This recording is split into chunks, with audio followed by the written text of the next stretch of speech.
المديرية العامة للأمن الوطني 15 مارس 2023 صدرت بلاغ.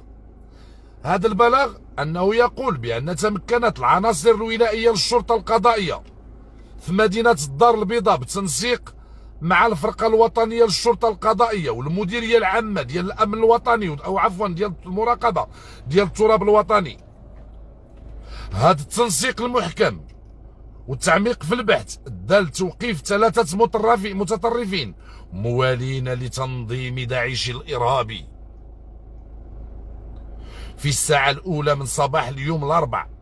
15 مارس، وذلك الاشتباه في تورطهم في ارتكاب جريمة القتل العمد في إطار مشروع إرهابي، والتي كان ضحيتها شرطي المرور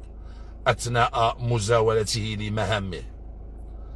صفرت هذه العمليات الأمنية التي بشرتها الفرقة الجهوية للتدخلات بتأطير من ضباط الشرطة القضائية المكلفين بالبحث عن توقيف المشتبه فيهما الرئيسيين في عمليات متزامنة بكل من مدينة الدار البيضاء وبمنطقة سيدي حرازم ضواحي مدينة فاس، قبل أن يتم توقيف المشتبه به الثالث في عملية لاحقة بمدينة الدار البيضاء. تشير المعلومات الأولية للبحث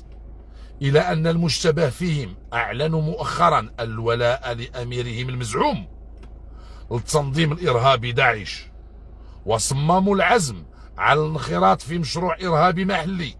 بغرض المساس الخطير بالنظام العام، حيث قرروا استهداف أحد مواطني الأمن بغرض تصفيته جسدية والاستيلاء على سلاحه الوظيفي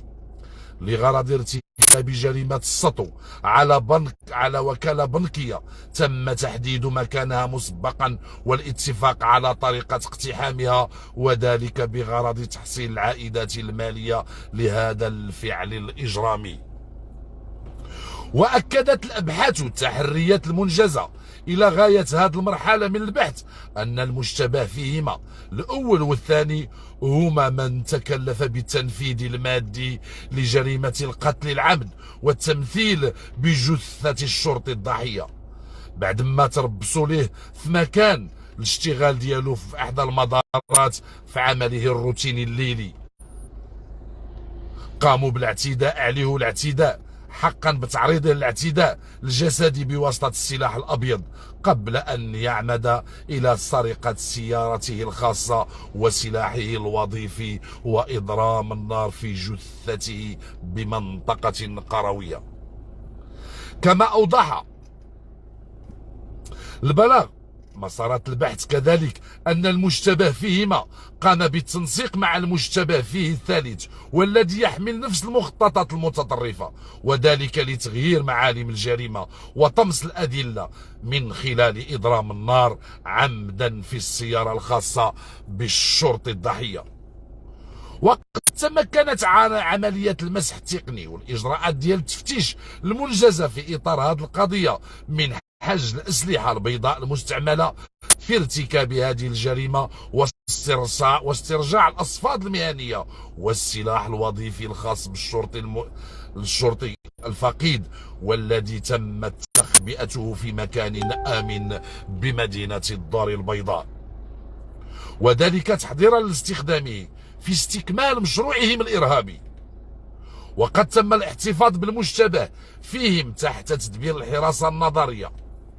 على خلفية البحث القضائي الذي عهدت به النيابة العامة المشرفة على البحث إلى المكتب المركزي للأبحاث القضائية التابعة للمديرية العامة لمراقبة التراب الوطني، وذلك لرصد كافة الارتباطات المحتملة لهذا الغرض الإرهابي بخلايا وتنظيمات إرهابية دولية، وتشخيص جميع المتورطين والمفترضين في المشاركة والمساهمة في تنفيذ